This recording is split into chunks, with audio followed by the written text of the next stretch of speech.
বাংলাদেশের ছেলেমেয়েরা দেশের বাইরে পড়াশোনা করতে কেন যায়? অনেকগুলো কারণের মধ্যে সবচেয়ে বড় একটা কারণ হচ্ছে গিয়ে সেশন জট। আমাদের এখানে পাবলিক ইউনিভার্সিটিগুলোতে একটা লম্বা সেশন জট থাকে। তো এই সেশন জটটা একটা বিরাট সময়, আপনার কখনো কখনো টাকার চেয়ে টাইমের মূল্য অনেক বেশি। তো এই জিনিসটা আমাদের দেশের ছেলেমেয়েরা আগের চেয়ে অনেক বেশি বুঝতে শুরু করেছে। সেই কারণে মূলত ব্যাচেলর প্রোগ্রাম বা মাস্টার্স প্রোগ্রামের ক্ষেত্রে দেশের বাইরে তারা পড়াশোনা করতে যায়। দেশের বাইরে ব্যাচেলর প্রোগ্রামগুলোতে আপনার বেশিরভাগ দেশেই 3 বছরের ব্যাচেলর প্রোগ্রাম, কোনো দেশে 4 বছরের ব্যাচেলর প্রোগ্রাম আছে। তো সেই জায়গা থেকে আপনার ওখানে 1 বছর সেভ হয় যদি 3 বছর হয়। এবং আরেকটা বিষয় হচ্ছে গিয়ে আপনি সেখানে কোনো সেশন জট পাচ্ছেন না এবং অন টাইমে আপনার কোর্সটা শেষ হচ্ছে এবং অন টাইমে কোর্সটা শেষ হওয়ার পরই আপনি জবে ঢুকে যেতে পারছেন। যেখানে বাংলাদেশে আপনার 4 বছরের ব্যাচেলর ডিগ্রি শেষ করতে মিনিমাম 6 বছর লাগে এবং কোনো ইউনিভার্সিটিতে আরও বেশি। তো সেই জায়গা থেকে আপনার 2 থেকে 3 বছরের মতো সেভ হয়। তো একটা বিরাট একটা ভালো পয়েন্ট। আপনি যদি ওখানে আপনার টাইমটাকে সেভ করতে পারেন, আপনার ক্যারিয়ারের জন্য যুক্ত হয় ভালো একটা সময়। আরেকটা বিষয় হচ্ছে কি, আপনি ব্যাচেলর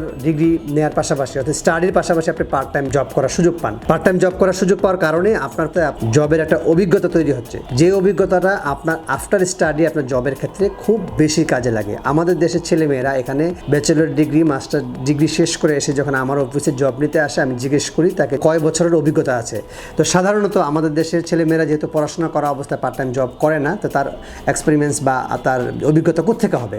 তো সেই জায়গা থেকে বিদেশের প্রায় প্রত্যেকটা ইউনিভার্সিটিতে সেই সুযোগটা আছে। সেটা হচ্ছে কি আপনি পার্ট টাইম জব করার সুযোগ পাচ্ছেন। সেই পার্ট টাইম জবের সুযোগটা আপনার অভিজ্ঞতা হিসেবে কাজে লাগতেছে এবং আফটার স্টাডি আপনি যখন কোনো জায়গায় সিভি ড্রপ করবেন, আপনার সেই অভিজ্ঞতাটা আপনি সেখানে দেখাতে পারছেন। 2 বছর 3 বছরের একটা জবের অভিজ্ঞতা আছে। তো এটা একটা বিরাট দিক। হয়তো ওদের ভবিষ্যতে আমাদের দেশেও পার্ট টাইমের অপরচুনিটিগুলো খুলবে এবং আমাদের ছেলেমেয়েরা এখন কিছু ইউনিভার্সিটি থেকে যারা আছে তারা পার্ট টাইম জব করছে এবং ইউনিভার্সিটিগুলো সেই সুযোগগুলো দিচ্ছে। এইটা একটা বিরাট দিক। তো আমরা মনে করি যারা বিদেশে পড়াশোনা করতে যেতে চান তাদেরকে এই বিষয়টা অনেক বেশি টানে। বিদেশে পড়াশোনা করার ক্ষেত্রে যে সেশন জটটা ওখানে একদম নাই বললেই চলে, আপনার সময়টা অনেক ক্ষেত্রেই বেঁচে যাচ্ছে। এর বাইরে আপনি বিদেশের ইউনিভার্সিটিগুলোতে পড়াশোনা শেষে আপনি বেশিরভাগ দেশেই 2 বছরের একটা পিএইচডব্লিউ পাচ্ছেন। পিএইচডব্লিউ মানে হচ্ছে পোস্ট স্টাডি ওয়ার্ক পারমিট, যেটা দিয়ে আপনি ফুল টাইম জব করার অনুমতি পাচ্ছেন। ওই ভিসার মাধ্যমে আপনি ওই দেশে থাকতেও পারবেন। ইউরোপের দেশেও হচ্ছে, অস্ট্রেলিয়াতে সহ, কানাডা সহ অনেক দেশে এটা আছে। তো সেই জায়গা থেকে আপনি একটা ফুল টাইম জব পাচ্ছেন এবং ফুল টাইম জব পাওয়ার পরে আপনি যদি এই জবটাকে কন্টিনিউ করতে চান বা আরও ওই দেশে আপনি থাকতে চান,